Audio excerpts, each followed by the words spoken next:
వైసీపీపై మంత్రి కొండపల్లి శ్రీనివాస్ ఆగ్రహం వ్యక్తం చేశారు. రాష్ట్రానికి పెట్టుబడులు రావాలని, ప్రశాంతమైన వాతావరణాన్ని ప్రజలకు ఇవ్వాలని ప్రభుత్వం అడుగులు వేస్తుందన్నారు. తప్పు ఎవరు చేసినా చట్టం విడిచిపెట్టదని, శిక్ష పడేలా చేస్తుందన్నారు. యువతకు గత ప్రభుత్వం చేసింది శూన్యమని, ఏపీకి కంపెనీలు రావాలంటే భయపడేలా వైసీపీ నాయకుల పాలన చేశారన్నారు. ఏపీ నుంచి వెళ్లిపోయిన కంపెనీలను తిరిగి తీసుకొచ్చే ప్రయత్నం చేస్తున్నామన్నారు. కారు వీడియోను సైతం వాళ్లకు అనుకూలంగా మార్చుకునే ప్రయత్నం చేస్తుంది వైసీపీ అంటూ విమర్శించారు. అసత్య ప్రచారంతో ప్రభుత్వంపై బురద జల్లే ప్రయత్నం చేస్తున్నారన్నారు.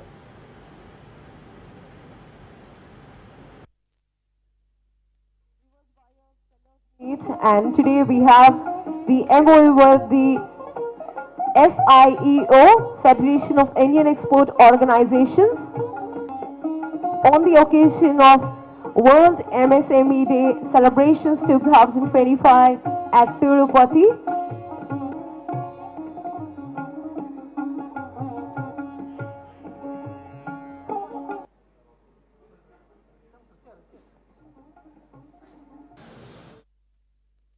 జోన్లో మనం అనుకున్నటువంటి 5 జోన్లలో కూడా ఒక హబ్ అండ్ స్పోక్ మోడల్లో హబ్ అమరావతిలో పెడుతూ ప్రతి జోన్లో కూడా ఒక స్పోక్ని ఏర్పాటు చేస్తూ వాటిని కూడా ఒక కార్పొరేట్ స్థాయికి లింక్ చేస్తూ ఆ కార్పొరేట్ ఎవరైతే ఉన్నారో ఆ జోన్లో ఉన్నటువంటి ఇండస్ట్రీస్ అందరికీ కావాల్సినటువంటి నాలెడ్జ్ కానీ, ఇండస్ట్రీ సపోర్ట్ కానీ, లేకపోతే కొత్తగా పెట్టే వాళ్ళకి, ఇండస్ట్రీస్ పెట్టే వాళ్ళకి స్టార్టప్ మీద కొంచెం సహాయం చేయడం కానీ, అలాగే పేటెంట్ రైట్స్ క్రియేట్ చేయడంలో కానీ, లేకపోతే బ్యాంక్ లింకేజ్ చేయడంలో కానీ, లేకపోతే ఐపీఓ ఎవరైనా ఎస్ఎంఈస్ ఎవరైనా ఐపీఓకి వెళ్దాం అనుకుంటే వాళ్ళకు కూడా కావాల్సిన సపోర్ట్ చేయడంలో కానీ, మరి అంతేకాకుండా మరీ ముఖ్యంగా వెంచర్ క్యాపిటల్ కూడా దాంట్లో లింక్ చేస్తూ రతన్ టాటా ఇన్నోవేషన్ హబ్ని దేశంలో, ప్రపంచంలో ఎక్కడా లేనటువంటి విధంగా ఈరోజు మన రాష్ట్రంలో నెలకొల్పోతున్నారు.